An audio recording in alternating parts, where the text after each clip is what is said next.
From being the face of the Rocky series to not being in it at all eyes are on Sylvester Stallone right now. Here's how Michael B. Jordan really feels about Stallone not being in Creed 3. It's a regretful decision. Jordan's got it all right now. He's directing his movie, acting in it too. So what everyone wants to know is, what's the deal with Stallone not being in it? It's not as bad as it sounds, I promise. In a recent interview, the actor revealed that while this new movie's like a new dawn, that's kind of part of the character arc for Adonis and Victor in this movie is to kind of overcome that battle, that challenge. That it's not about us, right? It's not about them. It's not about our fathers. It's really about us and what we're going through. So it's pretty sad that Stallone's not in it. That being said, Michael added that the Rocky star's presence will be there in spirit, of course. His fingerprints are embedded into the franchise. No way anyone can deny that, especially not Jordan. He's always looked up to the guy and spoke about him super respectfully. Plus, it's gotta be hard to deal with the backlash from fans when you're making a Rocky movie without Stallone. Obstacle? Sure, but it looks like the up-and-coming director has a lot planned for his debut movie. In the same interview, he talked about how the franchise is moving in a stronger direction now.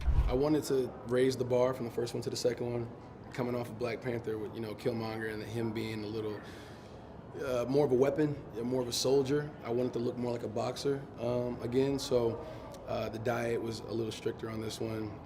Some decisions are just meant to happen, and most of the time you can't control them. I'll let you in on a little something. Michael B. Jordan didn't actively keep out Stallone. Tie with, trying to be, politically correct with, those type of things. But, at 24, having telekinetic powers, I would probably goof off, with the girls and stuff like that, do mischievous things here and there. You won't believe what the other actor did. He turned down Creed 3. Everything is not as it seems. Well, the stud's performances in the previous films got him an Oscar nomination. He just couldn't do this one. They offered him a part in the upcoming movie, but he declined. Why, you ask? Well, let's just say there were creative differences. No drama, at least that's the official take. Talking to The Hollywood Reporter, he said that he just didn't agree with the direction this new joint is gonna take. Apparently, it's too dark. He also said he would have taken another approach than Jordan's and Winkler's. In fact, their philosophies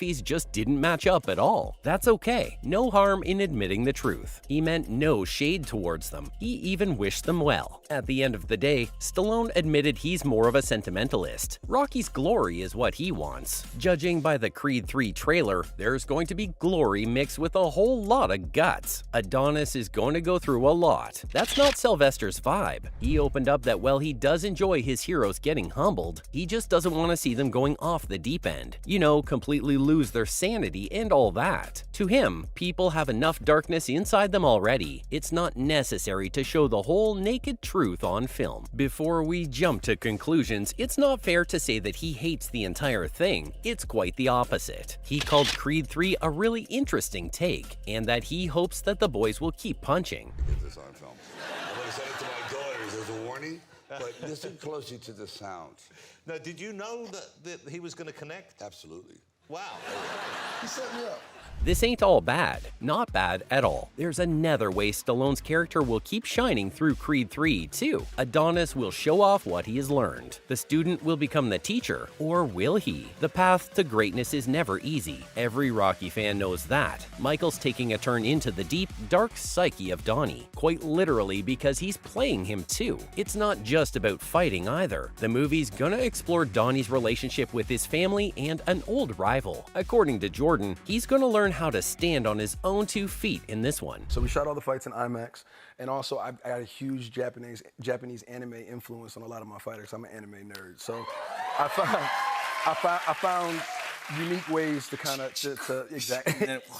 The cards all line up. After all, Rocky did tell Adonis that it was his time at the end of Creed 2. So now he's got to apply all the wisdom and lessons he's learned from his mentor. At the end of the day, it's not just fighting. It's a whole way of life. For Michael himself, this was important. Character development is his top priority. That's why he's also added another big change in Creed 3, the time jump. He revealed at a press conference his decision to set the third movie 7 whole years after the second one. Let's talk about Creed 2. It came out a huge success, bigger than the first one. Made over $100-something million. I mean, congrats, buddy. Thank you so much, man. I mean, that's Appreciate it. No, it's the hard work.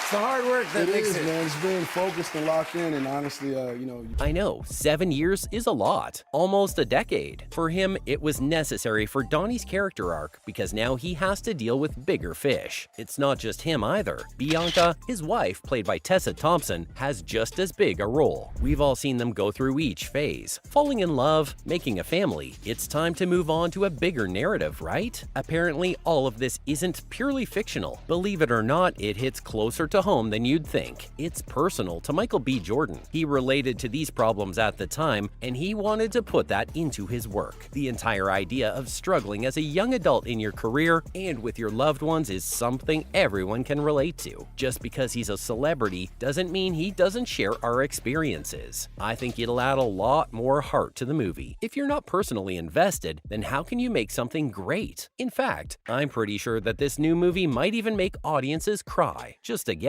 It's best to prepare yourself. Plus, it would have been boring if the time jump didn't happen. Throughout Creed 2, Adonis was at the top of his game. Seriously, some think he even peaked there. If they were to set it right after, there wouldn't have been a lot of change. When you count the fact that Rocky himself isn't even going to be in the movie, a lot has changed, which isn't necessarily a bad thing. Especially for a franchise, you gotta strike that perfect balance between keeping the old and bringing in the new. I can't speak for the new movie just yet, but according to Michael, it's going to be super refreshing. That's what gives a franchise staying power after all. While the vibe is hopeful, I want to remind you that again, everything is not what it seems. Stallone had no problem with Jordan, sure, but with Winkler, the producer, he did have a problem. Sylvester accused Winkler of withholding rights. Yikes, it was bound to get dirty sometime or the other. Okay, for context, Irwin Winkler has produced almost every Rocky spin-off, including Creed 3. In June 2022, the Rocky actor took to social media and posted a picture of Winkler's face on a snake's body, with a knife for a tongue. If that didn't make things clear, the caption did. He wrote that he wants the franchise's ownership rights back, the ones he deserves. The man has been the face of the franchise forever, but hey, problems just happen when you're in showbiz. He added that while it's hard to talk about this publicly, at the end of the day, he just wants to leave his legacy to his kids. That's fair. This also isn't the first time that he has publicly called Winkler out. It's been happening on and off for the past 7 years. The thing is, the actor has made over $10 million